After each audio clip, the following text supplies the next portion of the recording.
السلام علیکم ورحمۃ اللہ وبرکاتہ۔ میں امین الدین شیخ اور آپ دیکھ رہے ہیں تبلیغ کا کام۔ دوستو، جو لوگ میرے چینل پر نئے ہیں چینل کو سبسکرائب کریں، بیل آئیکن کو دبائیں تاکہ میری آنے والی ویڈیوز آپ تک پہنچ سکیں۔ تو میں آج جس ویڈیو پر اپنا ریئیکشن دینے والا ہوں اس ویڈیو کا ٹائٹل ہے دعوت کسے کہتے ہیں۔ یہ بیان ہے حضرت مولانا سعد صاحب دامت برکاتہم کا۔ دیکھتے ہیں مولانا کیا فرماتے ہیں، اس کے بعد میں اپنا ریئیکشن دوں گا انشاءاللہ۔ میرے محترم دوستو، بزرگو، عزیزو، پہلے سمجھنا چاہیے کہ دعوت کسے کہتے ہیں۔ دعوت یہ دو بنیادی کام ہیں، بھلائی کا حکم کرنا اور برائی سے روکنا۔ دعوت یہ دو بنیادی کام ہیں، بھلائی کا حکم کرنا، برائی سے روکنا۔ اگر امت اجتماعی طور پر یہ دو کام چھوڑ دے گی، یہ بات نہیں ہے کہ اگر ایک جماعت اس کام کو کر لے تو باقی امت پر سے یہ ذمہ داری ساقط ہو جاتی ہے، بلکہ ہر شخص کو چاہیے کہ وہ اپنے دین کی حفاظت کے لیے، اپنے دین پر استقامت کے لیے خود اپنی ذات سے بھلائی کا حکم کرے۔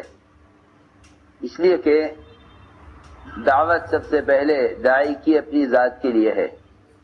بھلائی کا حکم کرو اپنے اندر معروفات کی رغبت پیدا کرنے کے لیے، اور منکرات سے روکو دوسروں کو اپنے اندر منکرات کی نفرت پیدا کرنے کے لیے۔ یہ دونوں کام ہر شخص کی اپنی ذات کے لیے ہیں۔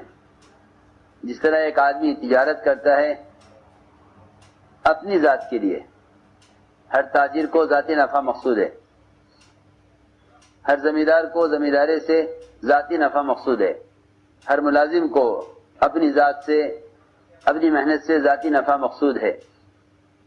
اس لیے امر بالمعروف سے خود اپنے اندر معروفات کی رغبت پیدا کرنا ہے، اور منکر سے روکنے سے اپنے اندر منکرات کی نفرت پیدا کرنا ہے۔ اس لیے کام اپنی ذات کے لیے ہونے کے اعتبار سے ہر فرد امت کی اپنی ذاتی ضرورت ہے، ہر فرد کی اپنی ذاتی ضرورت ہے۔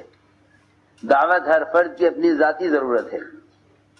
ایسا نہیں ہے کہ اگر ایک جماعت اس کام کو کر لے تو باقی لوگوں کی طرف سے یہ ذمہ داری ادا ہو جاتی ہے، کیونکہ اگر آپ غور فرمائیں حدیث پر کہ ساری کی ساری امت ایک کشتی کی سوار ہے، اگر اس کشتی میں تمام عباد، زہاد، نیک لوگ، اللہ تعالیٰ کی عبادت کرنے والے اور ایک لمحے کے لیے بھی اللہ سے غافل نہ ہونے والے، ایسے نیک لوگوں سے کشتی بھری ہوئی ہو، اور ایک آدمی صرف اس کشتی میں سوراخ کرے، اور یہ سارے عبادت کرنے والے، یہ سب ذکر و تلاوت کرنے والے، یہ سب اللہ کی یاد سے ایک لمحے کے لیے بھی غافل نہ ہونے والے، یہ اس سوراخ کرنے والے کو نہ روکیں، تو ان سب کے ڈوبنے کے لیے کافی ہے۔ یہ نہ کہا جائے گا کہ بدکار ڈوب جائیں گے، نیکوکار بچ جائیں گے۔ آپ نے یہ نہیں فرمایا، آپ نے فرمایا کہ سب کے سب ڈوبیں گے۔ غور کرنے کی بات یہ ہے کہ اگر عبادت کرنے والے 10 آدمی ہوں اور کشتی میں سوراخ کرنے والے 100 آدمی ہوں، تو کیا آیا 10 آدمی ان 100 آدمیوں کو سوراخ کرنے سے روکنے کے لیے کافی ہو جائیں گے؟ ہر شخص کی ذمہ داری ہے، ہر شخص کی ذمہ داری ہے کہ وہ اس بات کا فکر کرے کہ ہم سب اجتماعی طور پر مل کر اس سوراخ کرنے والے کو اجتماعی طور پر مل کر روکیں۔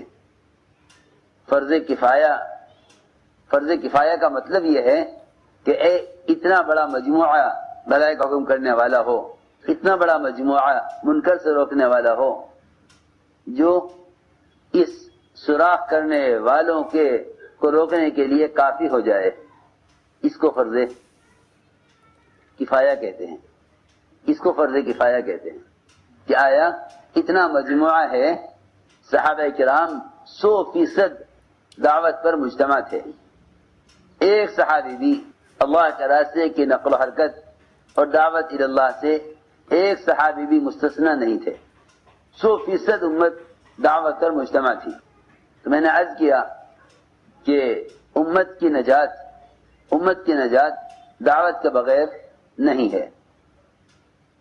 امت کی نجات دعوت کے بغیر نہیں ہے. یہ تو قرآن حدیث سے بھرے ہوئے ہیں.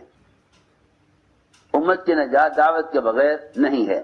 یہ تو خدا کی قسم اتنی سچی بات ہے کہ دعوت کے بغیر نجات ہوگی ہی نہیں. دعوت کے بغیر نجات ہوگی ہی نہیں. اس لیے کہ اللہ نے فرمایا ہے قرآن میں فلما نسوا ما ذکروا به انجینا الذین ینہون عن السوء. فلما نسوا ما ذکروا به انجینا الذین ینہون عن السوء. کہ جب برائی سے روکنے والوں نے برائی کرنے والوں کو برائی سے روکا، جب برائی کرنے والوں کو برائی سے دعوت دینے والوں نے روکا تو انہوں نے بات نہ سنی. تو اللہ رب العزت نے جب ان کو ہلاک کیا نہ ماننے والوں کو، تو نجات اللہ تعالی نے ان کو دی جو دوسروں کو برائی سے روکا کرتے تھے. فلما نسوا ما ذکروا به انجینا الذین ینہون عن السوء. اس سے معلوم ہو گیا کہ اگر اللہ تعالی نہ ماننے والوں پر عذاب لائے، اللہ نہ ماننے والوں پر عذاب لائے، تو نجات صرف ان کو ہوگی جو دوسروں کو منکر سے روکا کرتے تھے. اس سے معلوم ہوتا ہے کہ نہی منکر کیے بغیر اتمام حجت نہ ہوگا. اور دوستو، یہ تھا بیان حضرت مولانا سعد صاحب دامت برکاتہم کا. حضرت جی فرما رہے ہیں دعوت کے بنیادی کام دو ہیں: اچھائی کا حکم کرنا اور برائی سے روکنا. اچھائی کا حکم ہم نے اس لیے کرنا ہے تاکہ میرے اپنے اندر اچھائی کی رغبت پیدا ہو جائے. دوسرے کو اچھا بنانے کے لیے دعوت نہیں ہے، دعوت اپنی ذات کے لیے ہے. دعوت اپنی ذات کے لیے دینی ہے تاکہ میرے اندر اچھائی کی رغبت پیدا ہو جائے. اسی لیے اچھائی کی دعوت دینی ہے. اور برائی سے لوگوں کو اس لیے روکنا ہے تاکہ میرے اندر برائی کی نفرت پیدا ہو جائے. اسی لیے برائی کی دعوت دینی ہے. تو یہ دعوت اس لیے دینی ہے، یہ میرا جو ہے اپنا ذاتی کام ہے، اپنی ذات کے لیے ہے.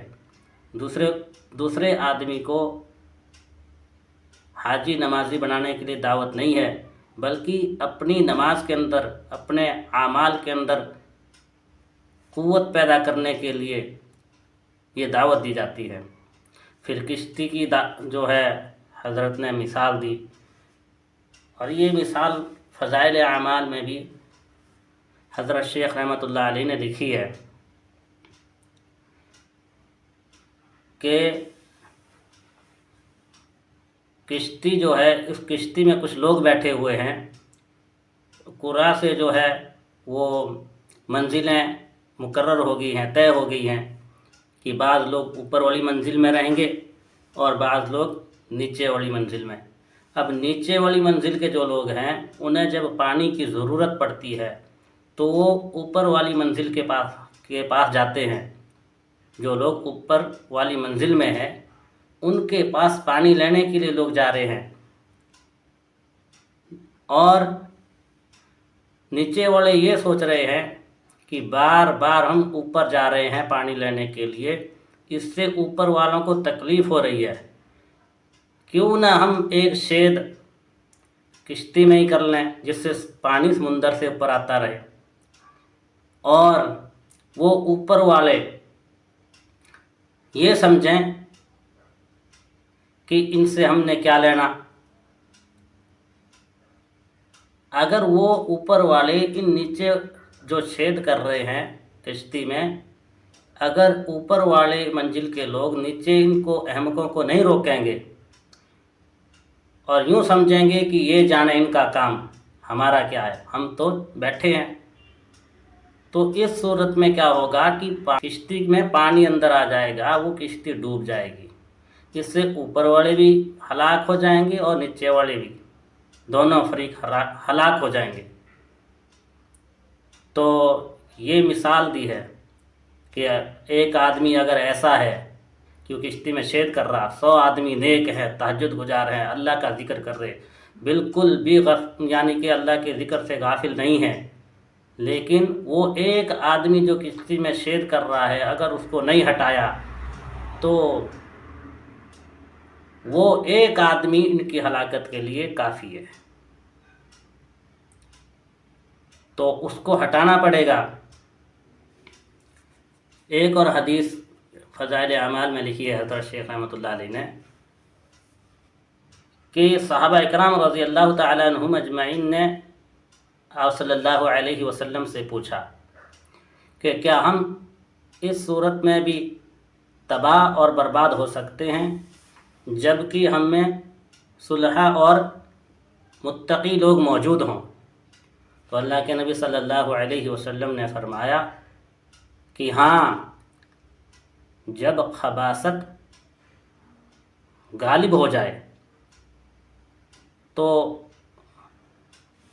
خباثت کو غالب نہیں ہونے دینا ہے، ہم نے خباثت کو غالب بالکل نہیں ہونے دینا۔